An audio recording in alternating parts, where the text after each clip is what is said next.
there, YouTube. Well, I'm installing my trailer hitch harness, and I can tell you by one of the guys on Spider Lovers said the F3 fits, and the F3 plugs do fit.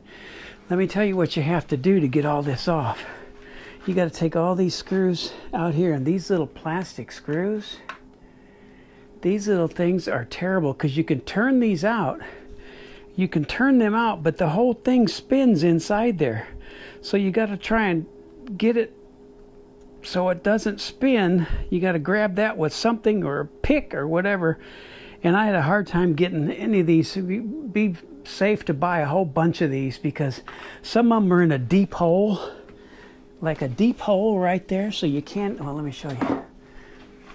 They're in a deep hole right there. So you can't get them out. You got to kind of ruin them to get them out. But anyway, so once you take all these screws off, you can pop that off, and then there is a screw here that you got to take off, and then there was a screw right there that you got to take off, and right in here you got to take off them, but you can get at them. So there's what it looks like all taken apart. Oh, and you got to take off that those little pins out of the rear fender too. But this is what you got to do to mount the trailer harness. And I don't know if I've never seen another video like this, but it's a pain getting all those little plastic they're not really push pins, but they're screws, but the whole thing spins inside there, and there's no way to grab a hold of it to get them out, so I have to kind of pull them out. But I'm going to order some new ones and get them in there like that. Look at the dirt. But anyway, I have I got a headache. I have a 5-wire to 4-wire converter, and I'm hoping that'll work. I'm gonna test it before I take it out of there. But whoa, that's crazy. The wear bars there already, but it shouldn't be. Anyway, that's what it looks like. I really got one of those LED lights that you can screw in there, and that thing is incredible. My garage is so much brighter. It's LED instead of the stupid bulbs. But I got one of them from Amazon. That's really cool. But anyway, I'm going to get this wired up and tucked away and go from there. Okay, I got this back together. I'm probably going to have to cut a lot of this off. And, well, I might have to take it back apart so I can put I ordered a new 5-wire to 4-wire converter. I have one here, but I didn't use this on the Goldwing only because I didn't know if I got it to work or not. I got a right turn brake, left turn, tail marker, ground. And the wires didn't quite match up perfectly to the get off of there. Didn't match up perfectly to these wires here. So I would have had to figure out which one meant what to match up to that. So what I did was ordered one from Showchrome, and it's perfectly matches all of these, and then these 5 wires going on the 4-wire. So I used that. I put it all back together. This thing did match up. This is the F3 trailer wire harness, and you have to take it all apart here. You have to take these off. I had to drop this whole thing off. You saw that. I got that back on. Got screws here, screws here, screws here, screws here, and I had to pop these off. This one was a harder one because of this antenna, so that was a little bit harder. So you take these screws out here, 2 here and 2 here, and then there's those same kind of clips that hold that black side on. You just pop them out. They're like those automotive kind of things. They slide right in there, and that pops out really easy. So I got that. It's all wired up, and that the F3 version of the wire harness fit perfectly on here. Here's the one I was hoping it would work on, but it didn't. These are totally different. This is the one I thought, if I pulled that out of there, I was hoping I'd be able to hook it up there, but that's a totally different completely different, so that didn't work, so I shoved them right back down in there. This is for the heated seat, but it worked.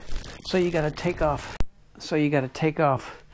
these, and these are the little plastic pieces that go on there. Only one screw fit in there because this is still the a version that didn't fit, and they have these. They supposedly ordered these for me, and you know, because the screws went in here, but it didn't go up on the other part. So anyway, I got it all, getting it all back together. I'm probably going to take it apart again. Not that big a deal.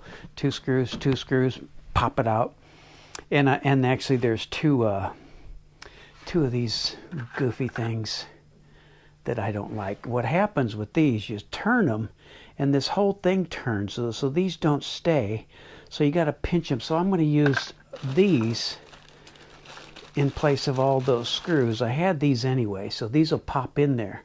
So I'm going to start using these instead of those goofy things. Hopefully they'll be long enough to, I already had these, so I'm hoping I can use that. But anyway, it's going good. It's not as bad as you think. What you had to do is take this whole side off, all these plastic screws here, and then there's two real ones there. This one pops off a lot easier than this one because of this antenna, so I was able to get it. So, and then you pop these out and you can drop this whole thing out, and there's all the cables there. And I got them run, and I'm running the positive and ground. I have to figure out how to get all this off and run it inside there and go into the battery that way and kind of hide it. So much easier to hide on a Goldwing than it is this, but I'll have to figure out, I'll probably get these off somehow and run it up underneath so it doesn't show through and it just goes right into the battery.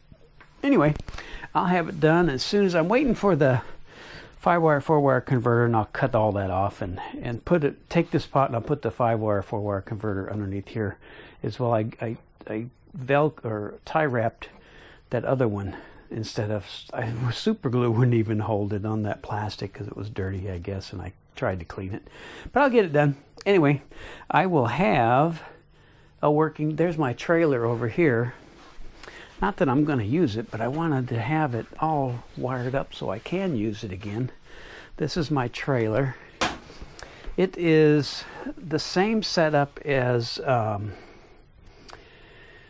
what is that? Bush Tech. It's the same kind of trailer setup as the Bush Tech, and I put the air shocks on this, and these are the air wires that I put on there. And you can pump. I use a hand pump and I pump them up. So this trailer works really well. And I bought I got a really good, it's not a Yeti, but, where's it at? Oh, there it is. The Arctic cooler, and I put that on there. And then I can tow it if we ever go on a trip. My wife ever convinced my wife to go on a trip, we can always take the trailer. But there's so much storage in this thing, you may not even need it for just a couple days. I guess if you went for 2 weeks you would, but there's so much storage. I get groceries and you wouldn't believe the amount of groceries you can put up here and in that tour pack over there.